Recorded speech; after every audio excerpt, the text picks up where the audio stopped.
Friends, आप सभी का हमारे यूट्यूब चैनल लर्निंग विद पूजा यादव में स्वागत है। आज है 19 अगस्त और 19 अगस्त की जितनी भी मोस्ट इंपॉर्टेंट करंट अफेयर हम उसके बारे में डिस्कस करेंगे। इसके साथ जितने भी मोस्ट इंपॉर्टेंट फैक्ट होंगे हम उनके बारे में भी डिस्कस करेंगे। देखिए, फर्स्ट क्वेश्चन है हमारा, हाल ही में भारत के पहले 3D मुद्रित डाकघर भवन का उद्घाटन कहाँ हुआ है? तो राइट आंसर बेंगलुरु। बेंगलुरु में हाल ही में 3D मुद्रित डाकघर भवन का उद्घाटन किया गया है। पहली 3D मुद्रित डाकघर व पहली व्यावसायिक इमारत भी है। व्यावसायिक इमारत भी है। बात करें इसका उद्घाटन किसने किया है? तो इसका उद्घाटन किया है अश्विनी कुमार ने। अश्विनी कुमार। अब हम बात करें कि ये कहाँ पर, तो ये बेंगलुरु के कैम्ब्रिज लेआउट ने, कैम्ब्रिज लेआउट में इसका उद्घाटन किया गया है। कि जो तकनीक है वो IIT मद्रास व लार्सन एंड टूब्रो के द्वारा विकसित की गई है। मुद्रित जो डाकघर बनाया गया है ये 45 दिन के अंदर बना दिया गया है। 2 साल पहले निर्मला सीतारमण ने IIT मद्रास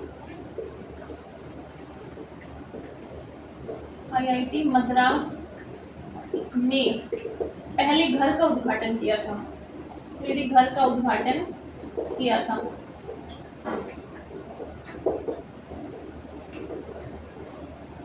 इसके भारतीय सेना ने अहमदाबाद कैंट में पहली 3D 2 मंजिला आवासीय इकाई का भी उद्घाटन। बेंगलुरु के बारे में बात करें तो वर्ल्ड कल्चर फोरम में शामिल होने वाला पहला शहर भी कौन है? बेंगलुरु है। हाल ही में यूनिवर्सल पेंशन योजना कहाँ शुरू की गई? तो हाल ही में तो right answer is Bangladesh. Bangladesh में हाल ही में यूनिवर्सल पेंशन योजना की शुरुआत के द्वारा शुरू की गई है। तो वहाँ की प्रधानमंत्री शेख हसीना के द्वारा।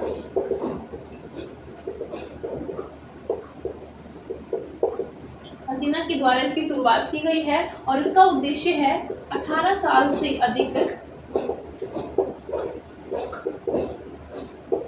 नागरिकों को पेंशन कवरेज में लाना।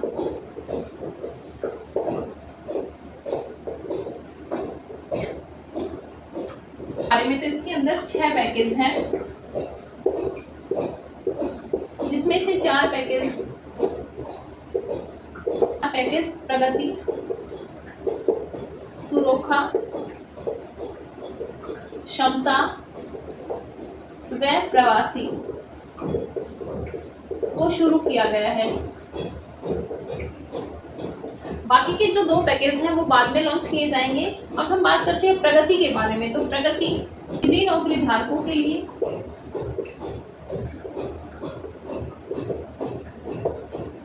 सुरक्षा स्वरोजगार के लिए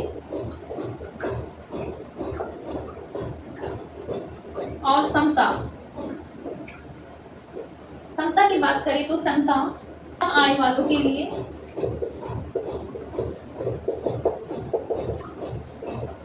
व प्रवासी बांग्लादेशियों के लिए।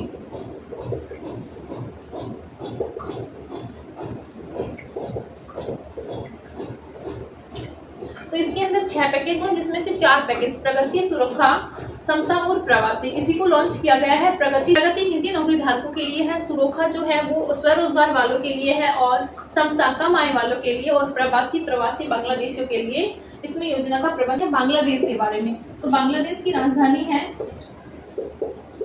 ढाका। यहाँ की प्रधानमंत्री है शेख हसीना।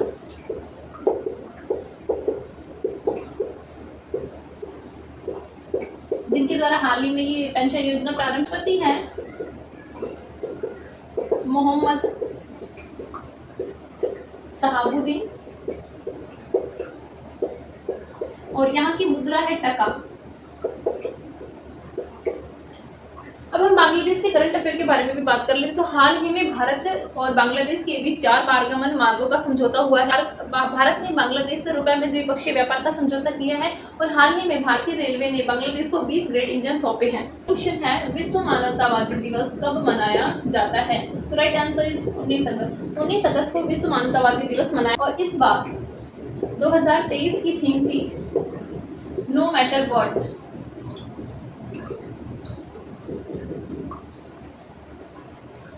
थीम इंपॉर्टेंट होती है, डेज में ये थीम्स इंपॉर्टेंट होती है। थीम से क्वेश्चन। दिवस का उद्देश्य होता है मानवतावादी संकट या मानवीय उद्देश्यों के कारण अपना सर्वोच्च बलिदान करने वाले लोगों को सम्मान देना। अब हम बात करें, 20 अगस्त 2003 में बगदाद में हमला हुआ था और जिसमें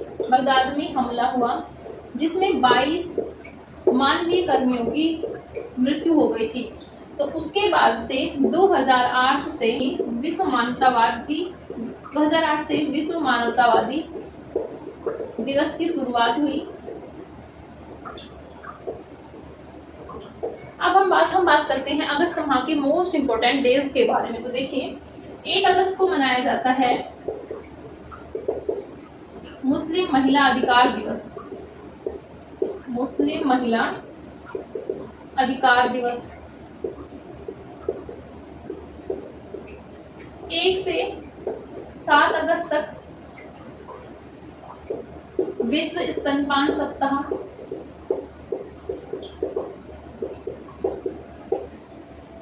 6 अगस्त को मनाया जाता है हिरोशिमा दिवस।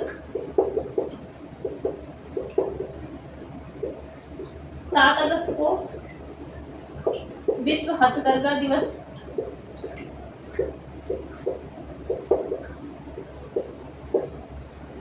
9 अगस्त को नागासाकी दिवस। इसके साथ ही विश्व आदिवासी दिवस भी मनाया जाता है। बात करें 10 अगस्त के बारे में तो 10 अगस्त को विश्व शेर दिवस। इसके बाद 12 अगस्त को मनाया जाता है विश्व युवा दिवस और 14 अगस्त को मनाया जाता है विभाजिका दिवस। तो ये थे अगस्त माह की कुछ इंपॉर्टेंट डेज। महत्वपूर्ण दिवस से एक क्वेश्चन बनता है, तो ये अगस्त माह के इंपॉर्टेंट डेज। क्वेश्चन है हमारा, हाल ही में 3D रॉकेट कहाँ से लॉन्च होगा? तो राइट आंसर श्रीहरिकोटा से 3D रॉकेट की लॉन्चिंग की जाएगी और ये दुनिया का पहला 3D रॉकेट होगा और जिसे कहाँ से लॉन्च किया जाएगा? सतीश धवन स्पेस सेंटर से इसे लॉन्च किया जाएगा। और इसे किसने बनाया था? तो इसे बनाया था अग्निकुल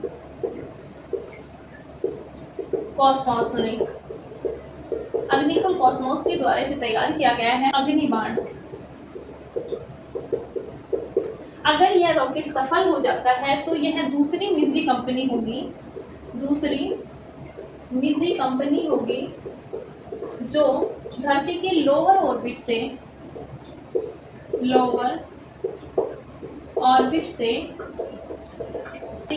ऑर्बिट में रॉकेट पहुंचाएगी।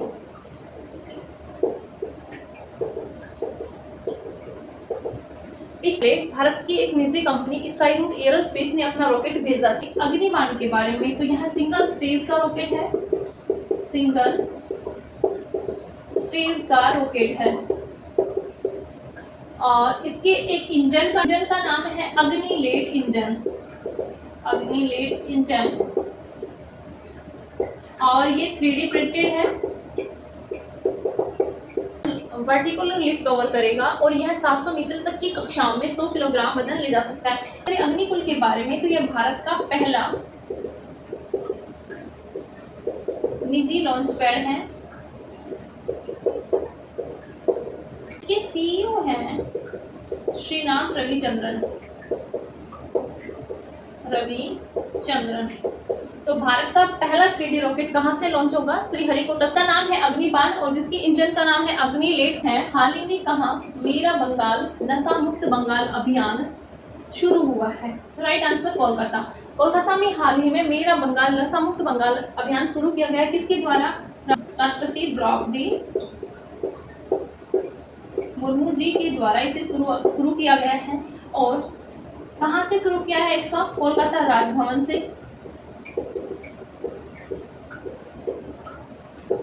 किसके द्वारा इसका आयोजन किया जाएगा? तो ब्रह्मा कुमारी के द्वारा।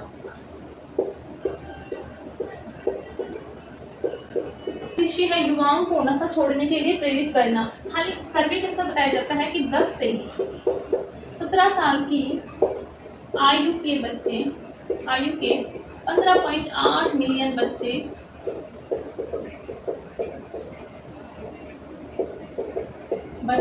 नशीली दवाओं के आदी हैं।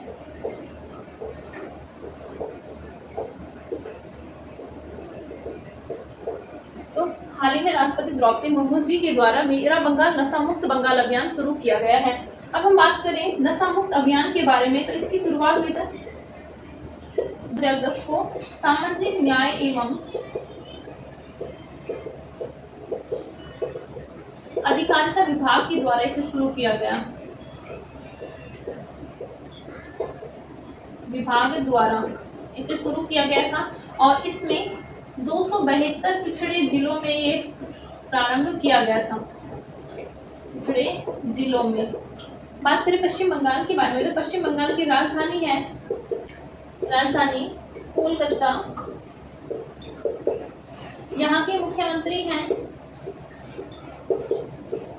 ममता बनर्जी। राज्यपाल हैं एल गणेशन और इसकी स्थापना हुई थी 1 नवंबर 1956 को। यहाँ पर लोकसभा की 42 सीटें हैं, राज्यसभा की 16 सीटें और विधानसभा की 294 सीटें हैं। बंगाल के बारे में इंफॉर्मेशन, मेरा बंगाल नशा मुक्त बंगाल अभियान किसके द्वारा शुरू किया गया था? राष्ट्रपति द्रौपदी मुर्मू जी के। अगला क्वेश्चन है हमारा, हाल ही में केंद्र सरकार ने किसके लिए बायोमेट्रिक सत्यापन अनिवार्य किया है? तो सिम कार्ड डीलर के लिए। हाल ही में केंद्र सरकार ने सिम कार्ड डीलरों के लिए बायोमेट्रिक सत्यापन अनिवार्य किया है। इसके साथ ही उनका पंजीकरण भी आवश्यक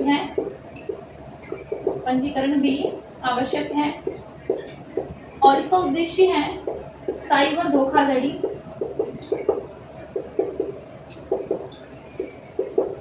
व फर्जी कॉल पर रोक लगाने के लिए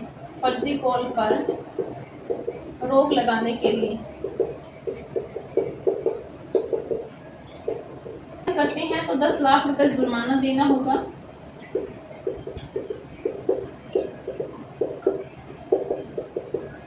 धोखाधड़ी में फर्जी कॉल को रोकने हाल ही में केंद्र सरकार ने सिम कार्ड धारकों के लिए बायोमेट्रिक सत्यापन अनिवार्य कर दिया गया है।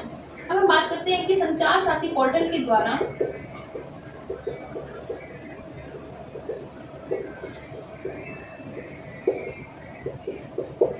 52 लाख फर्जी कनेक्शनों का पता लगाया है। और हमारे दूरसंचार मंत्री हैं अश्विनी वैष्णव।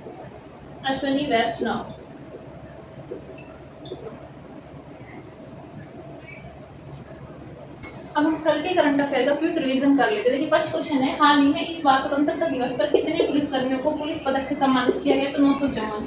सेकंड क्वेश्चन है हमारा, हाल ही में एनसीईआरटी ने पाठ्यपुस्तक संशोधन हेतु किसकी अध्यक्षता में 19 सदस्यीय पैनल का गठन किया? था महेश चंद्र पंत की अध्यक्षता में 19 सदस्यीय पैनल का गठन किया गया है, जो 3 से 12 तक की कक्षाओं के पाठ्यक्रम में संशोधन करेगी। दुनिया का पहला ह्यूमनॉइड पायलट पिलोट किसने लॉन्च किया है? दक्षिण कोरिया ने।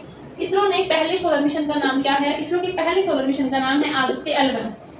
फिफ्थ क्वेश्चन है हमारा, हाल ही में किस राज्य में ओणम उत्सव के लिए मुफ्त किट प्रदान किए गए हैं? तो केरल में ओणम उत्सव मनाया होता है। ये थे हमारे आज के क्वेश्चंस एंड कल के क्वेश्चंस का रिवीजन।